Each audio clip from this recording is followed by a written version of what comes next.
Bonjour, aujourd'hui on va voir le travail en rond avec la recouvreuse, notamment pour réaliser un ourlet. Donc pour cela on va faire un recouvrement double, mais ça fonctionne également avec un recouvrement triple, sans problème qu'il soit large ou étroit. Donc comme vous pouvez le voir, j'ai déjà commencé à préparer mon ourlet. J'ai fait un revers de 2 cm, pas moins, puisque si vous faites moins, ça va avoir tendance à se retourner en fait quand l'enfant ou l'adulte va le porter. Donc là en l'occurrence j'ai fait 2 cm pour ma part, c'est suffisant, ça ne se retourne pas. Donc pour faire ce petit rentré de 2 cm, j'ai utilisé ce qu'on appelle un saumomètre qui se présente comme ça. C'est une simple réglette avec différentes longueurs. Donc ici on a 2 cm, 2 cm 5, etc. Et ça se positionne tout simplement en faisant notre revers comme ceci. Donc on rabat notre tissu, d'accord, et on le positionne en définitive. Hop, voilà, comme ça. On vient vérifier en fait la largeur de notre tissu. Donc ici c'est bien 2 cm que j'ai. Et ici, je le positionne pour que ça vienne bien au bord ici et au bord du tissu ici. Donc j'ai bien un revers de 2 cm. Donc une fois qu'on a procédé à ça, on peut passer à la machine.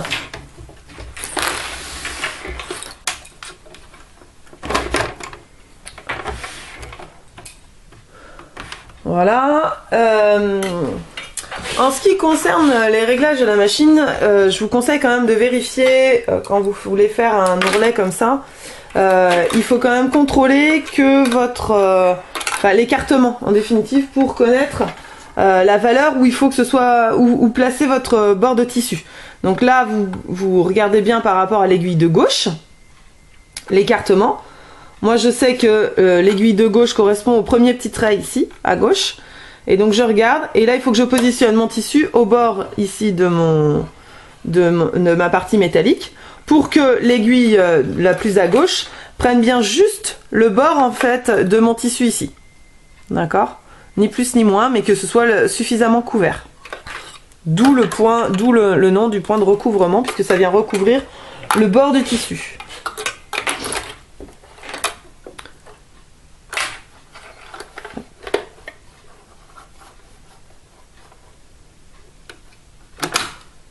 Alors personnellement je fais un point ou deux manuellement en tournant manuellement mon volant pour la simple et bonne raison, c'est que je démarre sur un côté où il y a une surépaisseur. Donc là la question va commencer à se poser pour le retour, puisque là j'ai démarré ici, d'accord. Donc effectivement la question va se poser pour pouvoir finir, puisqu'on a des fils qui sont sur l'endroit et d'autres et un autre qui est sur l'envers. D'accord? Donc, le but va être de faire passer ces petits fils sur l'envers. Donc là, pour cela, on va venir avec une pince tirer. Alors, je vais essayer de vous montrer bien, mais ça va être un petit peu compliqué. Voilà. De venir tirer ici la première petite boucle que fait le fil d'aiguille. Hop. L'autre. Et déjà on a tous nos fils qui sont passés derrière. D'accord? Et là on va pouvoir continuer et revenir faire quelques points sur les précédents. Donc là on a refait un ou deux points sur les précédents. On lève le pied. On va venir tirer nos fils ici. De telle sorte de venir les couper. Hop. Pour pouvoir tirer notre ouvrage par l'arrière et venir finir de couper le fil mousse, puisque moi c'est le fil mousse pour le boucleur. D'accord? En définitive, on se retrouve avec tous nos fils à l'arrière. La totalité de nos fils sont sur l'arrière. Là.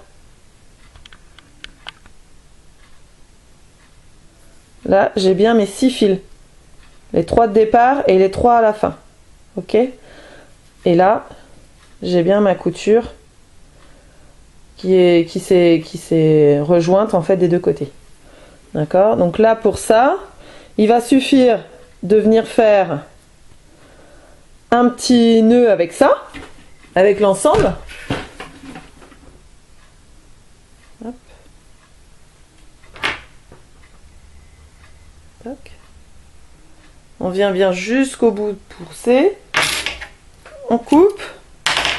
Et l'excédent, on va venir le passer avec une aiguille à laine ou une aiguille à canevas, enfin quelque chose d'assez gros qui permette de rassembler les 6 fils dans le point de recouvrement.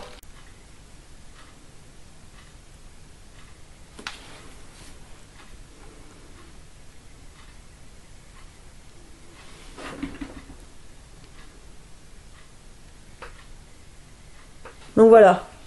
Et là, du coup, il est passé dedans. Ok. Et donc là, on s'aperçoit aussi que le surjet, il est bien au bord. Enfin, pas le surjet, le point de recouvrement, il est bien au bord du tissu. Ok. Voilà. Donc j'espère que ça vous aura aidé. Et puis je vous dis à très bientôt.